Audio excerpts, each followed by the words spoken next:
안녕하세요. 네, 이진권입니다. 오늘은 여러분들이 일상생활에서 자주 접할 수 있는 그 음악 속에 담긴 수학에 대한 이야기를 좀 해보려고 합니다. 여러분들 음악 하시면 혹시 떠올리시는 게 있죠?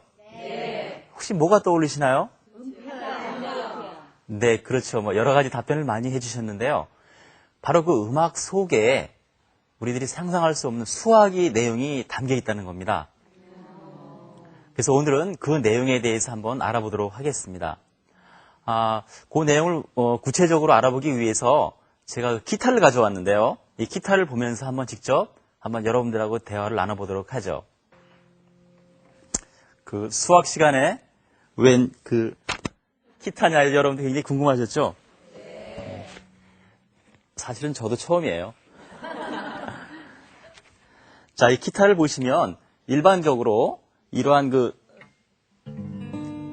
소리를 한번 내보겠습니다. 소리가 이게 나죠? 네. 근데 예를 들어서 우리가 하나의 음을 제일 위에 있는 걸로 시범을 보여드리도록 하겠습니다. 사실은 이 음이 도의 음은 아니에요. 근데 여러분들에게 설명을 좀 쉽게 하기 위해서 도라고 가정을 하고 그 다음에 대한 내용들을 제가 설명을 드리도록 하겠습니다. 이 보시면은 음이 보통 이 음하고 한 이만큼 내려와가지고 두 번째 음하고 어떤 소리가 더 높은 음이 나죠? 그렇죠. 두 번째 음이 더 높은 소리가 나죠? 네. 즉, 이 현악기, 기타 같은 음을 보게 되면 소리의 높이를 올리는 것은 현의 길이를 줄여가면서 그 음을 높이는 겁니다. 즉, 이 현의 길이에 따라서 즉 음의 소리가 서로 반비례 관계가 있는 것이죠. 네. 즉 음이 높다는 것은 즉 튕기는 그 현의 길이가 즉 여기에서부터 여기 보면 플랫이 보이게 되는데요. 여기 있는 것을 보고 일반적으로 플랫이라고 얘기를 하거든요. 그리고 플랫을 누르지 않은 상태를 개방현이라고 그런다고 그래요. 네. 그래서 보통 낮은 음을 낼 때는 그냥 이런 색으로 내다가 높은 음으로 갈수록 밑으로 내려오고 더 밑으로 내려오면 더 높은 소리가 나죠. 네. 바로 이러한 그 성질을 이용을 해서 음계를 만들었는데 그 음계에 대해서 제가 자세하게 설명을 드리도록 하겠습니다. 이 화면을 보면서 자, 이 그림을 보시면 여기 기타 그림이 있죠? 네. 이 기타 그림을 자세히 보시면은 요 기타 요 위에 그 머리 부분에서부터 여기까지의 거리를 1이라고 한번 가정을 해보도록 하겠어요.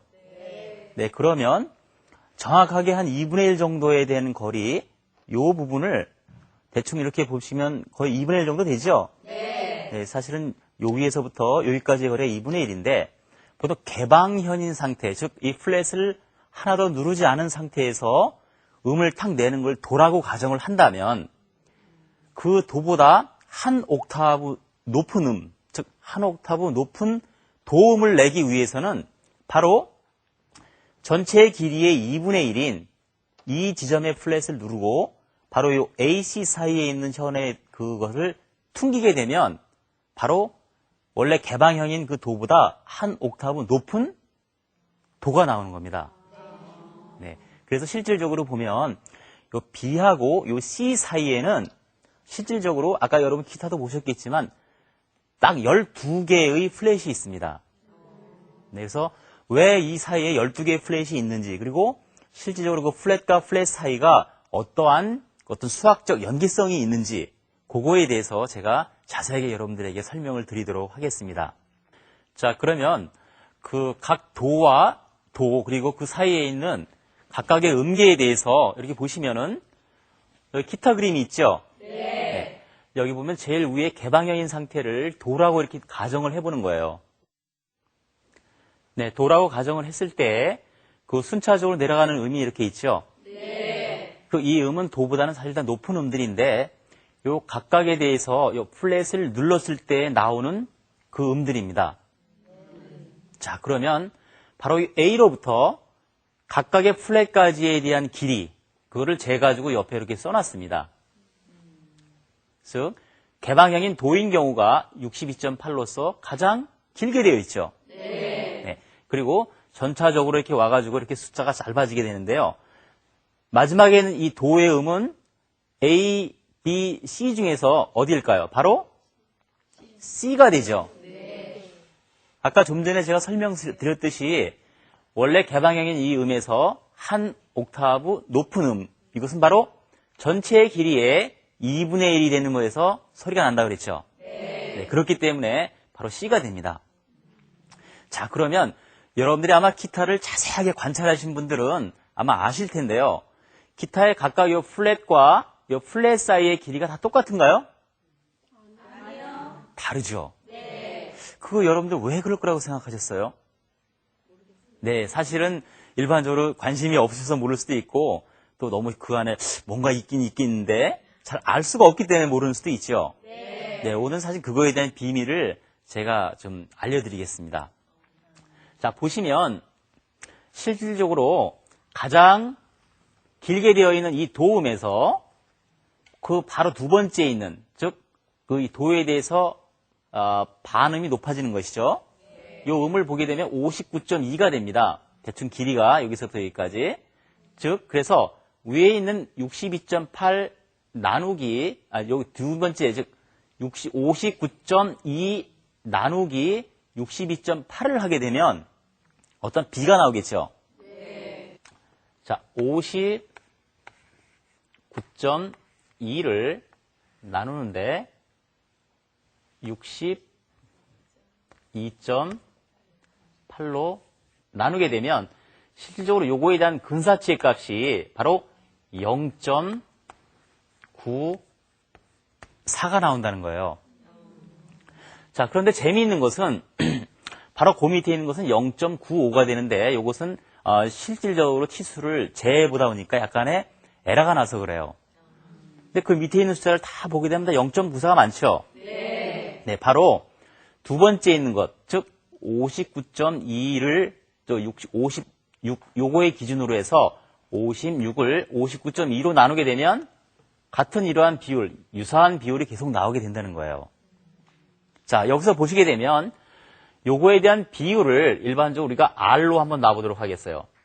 비율을 R로 한번 놓게 되면 전체의 길이, 즉 A에서부터 전체 B까지의 거리를 우리가 한번 그림에서 보다시피 A로 한번 놓도록 할게요.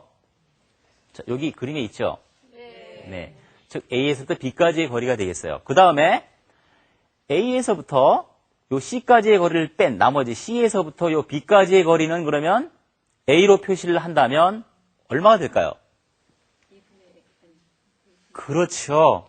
바로 C에서부터 B까지의 거리는 바로 2분의 1의 A가 된다는 걸 알 수가 있죠. 네. 자, 여기서 보시게 되면 아까 요 R은 뭐라고 그랬죠? 즉, 요 두 번째에 있는 음을 첫 번째 것으로 나눈 값, 이 값. 0.94 비슷하게 나오겠죠? 네. 바로 이 R이라고 하는 것은 각각에 대한 이 계승이 다 똑같이 나오는 거예요. 자, 그러면 실질적으로 이 두 번째에 있는 것은 예를 들어서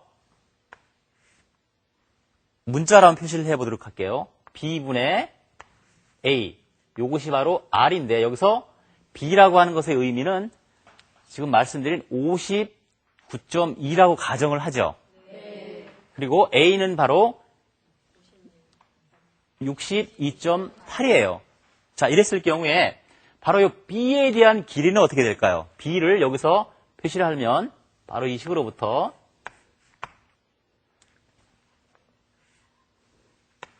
A분의 B 곱하기 A는 R 곱하기 A 해서 즉 A와 A가 지워져 가지고 바로 B는 R A가 된다는 걸 알 수가 있죠. 네.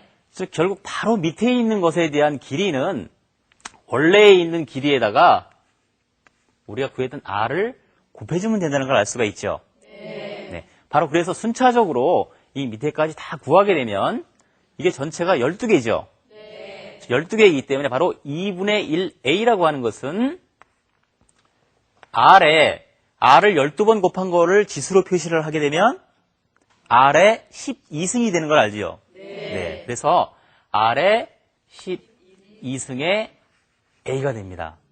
바로 이 식으로부터 나온 거죠. 그죠? 자, 그러면 우리가 여기서 R만을 구하고 싶어요. 근데 양변에 A가 있고 또 A가 있죠? 서로 지워질 수가 있다는 거죠. 자, 그래서 다시 역시 이 식으로부터 2분의 1에 요건 R의 12승이 되는 겁니다. 자, 그럼 요 식에서 우리가 R만 구할 수가 있겠죠? 바로 R을 앞으로 좀 써보도록 하겠어요. R은 바로 12의 루트 2분의 1이 되는 것입니다. 실질적으로 이 값을 여러분들이 전자계산기라든가 실제로 계산을 하게 되면 바로 0.94가 나오는 겁니다. 자, 그러면 아까 제가 말씀드렸듯이 왜 그러면 0.94인데 각각의 칸은 0.94라고 한 것 같은데 왜 칸이 점점 작아지느냐 궁금하시죠? 네. 바로 비율이기 때문에 그렇습니다. 이것이 이 길이가 덧셈 형식으로 차라고 만약에 표시가 된 것이라면 칸이 다 똑같아야 되는데 여기서 보시면 제일 큰 곳에서부터 순차적으로 길이가 작아졌죠? 네. 작아졌기 때문에 좀 더 작은 숫자로서 즉 이 작은 숫자를 작은 숫자로 나누게 되면은 이 간격이 점점 좁아져야 똑같은 R인 0.94를 나타낼 수가 있겠죠. 그렇기 때문에 바로 여기서 밑으로 가면 갈수록 이 간격이 작아지게 되는 겁니다.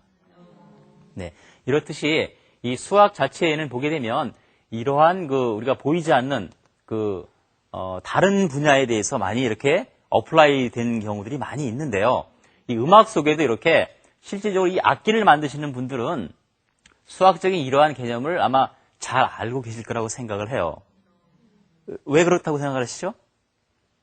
바로 정확한 음을 낼 수 있으려면 이 음과 음 사이에 대한 길이를 정확하게 재서 만들어야겠죠. 네. 그렇기 때문에 음악을 하시지만 실질적으로 수학을 잘 할 필요가 있든 여러분들도 사실은 여러분들 자녀들을 이렇게 지도하고 그러실 때 수학은 정말 학교에서 교실에서만 이렇게 하는 것이 아니고 수학을 잘 하게 되면 일상생활에 이렇게 적용할 수 있는 분야도 있다. 그리고 여러분들이 배울 때 이런 비례 같은 개념 그리고 B를 구할 때 또 실제로 여기 보게 되면 R이라고 하는 것을 구할 때 보게 되면 무리수 형태로 되어 있죠. 네, 이러한 형태 즉 무리수의 개념조차도 일상생활에서 사용되어질 수 있다는 것 이런 걸 여러분들이 알고 계시면은 어떤 자녀분들하고 이렇게 대화를 할 때라든가 이럴 때도 굉장히 좋을 거라고 생각을 합니다. 자, 그러면 요거에 대해서 사실은 음악인 요것만 있는 것은 아니고 새로운 또 음계가 있는데 요것을 평균율 음계라고 이야기를 하고요. 요 평균율 음계 이외에 또 새로운 음계가 있습니다. 그 음계에 대해서 제가 또 자세하게 설명을 해드리도록 하겠습니다. 여러분들이 아마 수학을 많이 하셨을 때 아마 기억나실 거예요. 피타고라스라는 수학자 기억나시나요? 네. 보통 피타고라스 하시게 되면 뭐가 생각나시죠? 피타고라스 공식하면? 그렇죠. 삼각형. 즉 직각삼각형에서 피타고라스 공식 한번 기억하시는 분 계세요? 가물가물하시죠? 네, 보통 A제곱 플러스 B제곱은 C제곱이다 하는 그런 것 조금 기억나시죠? 네, 그거로 굉장히 유명한 사람인데 그 피타고라스라는 사람은 그 당시에 학파를 이루었다고 그래요. 즉 피타고라스 학파라는 걸 학파를 이루었는데 굉장히 유명한 사람이었는데 피타고라스는 수학만 잘한 것이 아니고 여러 가지 철학적인 분야, 각양 분야에 다 관심이 있어가지고 상당히 그 학문적인 업적이 굉장히 컸는데 이분은 심지어 음악에까지도 손을 뻗쳐가지고 그 사람의 고유의 피타고라스 음계라는 걸 만들었다고 그래요. 네, 그래서 오늘은 그 피타고라스 음계에 대해서 한번 알아보도록 하겠어요. 좀 전에 한 것은 무슨 음계라고 그랬죠, 제가? 그렇죠. 평균율 음계인데 그 평균율 음계라고 하는 것은 16세기에 처음으로 그것이 사실은 만들어져가지고 현대 우리 음악이 보통 쓸 때 기타도 마찬가지죠. 그런 현재 사용하고 있는 음계입니다. 자, 근데 지금은 사실 사용은 많이 되어 있지는 않지만 이 피타고라스 음계에 대해서 한번 보도록 하겠어요. 자, 이 피타고라스 음계를 보시게 되면 아까와 마찬가지로 즉 요 전체를 하나의 현으로 생각을 하죠. 네, 이 하나의 현인데 막 개방현과 마찬가지로 전체에 이게 이러한 상태를 탁 퉁겼을 때 나는 음을 도라고 가정을 해보는 거예요. 자, 도라고 가정을 하고 그 다음에 나오는 것은 전체의 이 길이의 3분의 2가 되는 부분, 바로 이 부분을 탁 눌러가지고, 물론 기준은 여기서부터 요 사이가 되겠죠. 요 사이를 탁 퉁기게 되면 바로 솔이라는 음이 나오는 겁니다. 즉 도로부터 줄이 짧아졌으니까 음이 높아지겠죠. 바로 도로부터 솔까지는 5 음이 높아졌죠. 네, 그래서 도에서부터 바로 솔을 만드는데 요렇게 해서 솔을 그 다음에 솔을 만들었으면 그 다음 음을, 즉 전체의 이 길이로부터 다시 3분의 2 정도 되는 요 선을 어디쯤인지 잘 모르겠지만 누르고 요 사이에 있는 음을 퉁기게 되면 어떤 음이 날까요? 한번 여러분들이 맞춰보세요. 도가 날 것 같아요? 자, 도에서부터 솔까지가 5 음이 차이가 났어요. 솔에서부터 다시 5 음이 차이 나는 그 음이 나죠. 자, 솔에서부터 다시 5 음 한번 세워보세요. 자, 여기서 보시면 도, 레, 미, 파, 솔 이렇게 됐죠. 자, 그러면 솔, 라, 시, 도, 레가 된다는 거죠. 네, 그래서 바로 전체 요 선에서부터 3분의 2쯤을 누르고 탁 퉁기게 되면 레가 된다는 겁니다. 그래서 순차적으로 또 거기서 다시 3분의 2 가게 되면 5 음씩 계속 가게 되면서 결국 도레미 파솔라시 도를 다시 또 생성하게 되는 거죠. 자, 그러면 다시 생성이 됐을 때 솔은 만들었어요. 그 다음에 레는 그럼 어떻게 만들까요? 바로 레는 이 솔에 있는 요 길이에서 다시 3분의 2 정도의 만큼을 눌러서 요 사이에 있는 것을 퉁겨가지고 레를 만든 겁니다. 자, 그러면 레까지의 길이는 요 3분의 2에 다시 3분의 2이기 때문에 3분의 2 곱하기 3분의 2죠. 그래서 그거를 곱해주게 되면 9분의 4가 되는 겁니다. 자, 그럼 요거에 대해서 전체 도레미파솔라시 도에 대한 음을 표를 보면서 여러분들에게 자세하게 또 설명을 드리도록 하겠습니다. 자, 여기 보시면 아까 도인 경우에 전체의 길이가 1이라고 했죠. 바로 솔은 요거의 3분의 2 정도의 선에서 눌렀을 때 솔이 음이 나왔어요. 그리고 제가 설명드린 게 레, 요것이 3분의 2인데 여기서 굉장히 중요한 내용이 있어요. 자, 음계를 만들 때 보통 도레미파솔라시 한 옥타브 내에서 이것이 형성이 되어야 되는데 바로 3분의 2, 요걸 제곱을 하게 되면 아까 9분의 4가 된다고 그랬죠? 전체의 길이를 1이라고 봤을 때 2분의 1을 넘어가나요? 못 넘어가죠. 즉, 한 옥타브 내에 이 레라는 음이 들어갈 수 있어요, 없어요? 못 들어가죠. 그래서 피타고라스 학파의 사람들은 이러한 상황에서 레를 만들었을 때 그냥 이대로 둔 것이 아니고 여기에다가 곱하기 2를 해서 밑으로 음을 내렸습니다. 그래서 전체적으로 이렇게 음이 있을 경우에 한 옥타브를 넘어가는 경우에는 거기다 곱하기 2를 한 내용을 보겠는데요. 그것을 실질적으로 옥타브 내에서 요거에 대해서 오선지에서 요것을 표시를 해가면서 여러분에게 설명을 드리도록 하겠습니다. 자, 그러면 전체에 여기 오선지상에서 전체에 여기 보시게 되면 실질적으로 도음이죠. 네, 도는 여기 길이가 1입니다. 자, 그러면 그 다음에 나와 있는 요 음은 바로 솔이에요. 그 길이가 바로 3분의 2가 되죠. 자, 그 다음에 3분의 2에다가 또 3분의 2를 곱한 이 음이었죠. 이게 레음이었죠.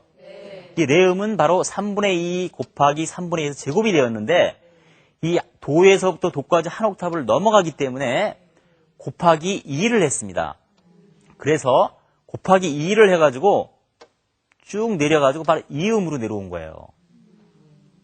자, 이러한 형식으로 해서 순차적으로 만들어가지고 전체적으로 보시게 되면 그 다음 음도 그렇고 이것도 역시 넘어가기 때문에 곱하기 1을 해줬고 넘어가기 때문에 곱하기 1을 해줬고 다 이러한 식으로 해주게 된 겁니다. 네, 이러한 형식으로 해서 전체의 피타고라스는 나름대로다가 피타고라스 음계를 만들었던 것이죠. 네, 사실 이 피타고라스 음계를 보시게 되면은 이 음계를 만들 때 여러분들 한번 궁금해하신 사항이 있을 거예요. 우리가 아까 그 칠판에서 아까 설명을 했을 때 보게 되면 그 음계와 피타고라스 음계에는 약간의 차이가 있죠. 네. 혹시 여러분들 무슨 차이가 있다고 생각을 해요? 자꾸 줄어들면 나중에 어떻게 되냐고요? 그 다음으로 넘어가죠. 네. 2분의 1까지 하다가 더 줄어들면 다시 2분의 1부터 다시 시작을 하는 거예요. 그래서 결국 전체 음계 한 옥타브가 있고 또 한 단계 높은 옥타브는 그 다음에 또 같은 방법으로 형성이 되는 거죠.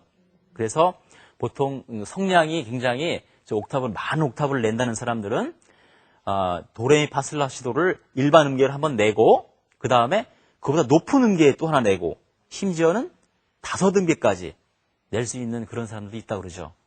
예, 성악을 하시는 분들이 그런 걸 잘 하시고 그러는 것 같아요. 자, 그러면 여기 수학적으로 굉장히 중요한 의미가 하나 있는데 그 두 가지, 즉 피타고라스 음계와 아까 말한 무슨 음계라 그랬죠? 그렇죠. 평균율 음계의 차이가 있는데 평균율 음계는 아까 보시게 되면 R을 구할 때 보게 되면 그 R 값이 뭐였죠? 0.94, 대략 0.94 정도 됐는데 그거의 실질적인 값은 루트로 표시가 됐죠. 네. 즉 루트라고 하는 것은 바로 무리수라는 걸 알 수 있어요. 무리수인데 가만히 보니까 피타고라스 음계 보게 되면 루트가 있나요, 없나요? 없어요. 네, 전혀 안 보이죠. 네. 바로 피타고라스 음계에는 다 유리수 형태로 되어 있어요. 그래서 같은 음계이긴 하지만 이렇게 피타고라스 음계는 유리수 음계로 되어 있고 현재 저희들이 지금 사용하고 있는 우리들이 일반적으로 악기라든가 음악에 사용하고 있는 음계는 무리수 음계를 사용하고 있다는 겁니다. 근데 이러한 그 수학적 개념은 학생들이 그 지수를 이해할 때라든가 그리고 실생활에서 무리수에 대한 개념이 어떻게 사용되고 있는지, 즉 근을 구할 때 이러한 예로서 상당히 그 도움이 될 수 있는 소재가 될 수가 있습니다. 자, 그럼 이러한 내용들을 여러분들과 같이 화면을 통해서 정리해 보도록 하겠습니다. 기본적으로 현악기에서 진동수는 현의 길이와 반비례합니다. 현의 길이가 짧을수록 진동수가 빨라져 높은 음을 얻게 되는 것이죠. 이러한 원리는 평균율 음계와 피타고라스 음계 속에서도 발견할 수 있는데요. 평균율 음계란 현재 우리가 사용하는 일반적인 악기에 쓰이는 음계입니다. 평균율 음계는 현의 길이가 원래 길이의 2분의 1이 되어야 진동수를 2배로 하고 한 옥타브 높은 음을 만들 수 있습니다. 반면에 피타고라스 음계는 수학자 피타고라스가 만든 음계를 말하는데요. 피타고라스 음계는 현의 길이가 원래 길이의 3분의 2가 되면 5도 높은 음이 만들어집니다. 두 음계의 음 사이의 진동수를 비교해보면 평균율 음계는 무리수의 형태로 나오고 피타고라스 음계에서는 유리수의 형태로 나오게 되죠. 네, 어떻게 정리가 잘 되셨나요? 네. 네. 그러면 요거에 대해서 실생활에 실질적으로 적용이 된 또 하나의 예를 한번 드려보도록 하겠습니다. 자, 이 그림을 보시면은 그 챈발로라고 하는 악기인데요. 바로 이 악기는 바로 피아노의 전신이었습니다. 이 피아노의 전신 이 악기를 보면 그 당시에 어떤 기술적인 그런 문제로 인해 가지고 이 안에 보게 되면 현이 있어요. 이 현이 있는데 그 현의 길이가 실질적으로 전체적으로 이걸 보게 되면 지수 함수의 형식을 띠고 있고요. 여기에는 건반에 대한 요것은 실질적으로 바로 로그 함수의 그러한 성격을 가지고 있습니다. 자, 그러면 음악가에 대한 재미있는 하나의 에피소드를 여러분에게 알려드리도록 하겠습니다. 여러분들 그 음악의 아버지라고 하는 사람 아시죠? 네. 바로 바흐, 또는 바하라고도 하죠. 네. 이 바하라고 하는 사람은 참 재미있게도 14라고 하는 숫자를 좋아했다고 합니다. 이 바하가 왜 14라는 숫자를 좋아했냐 하면요. 제가 칠판을 보여 설명을 해드릴게요.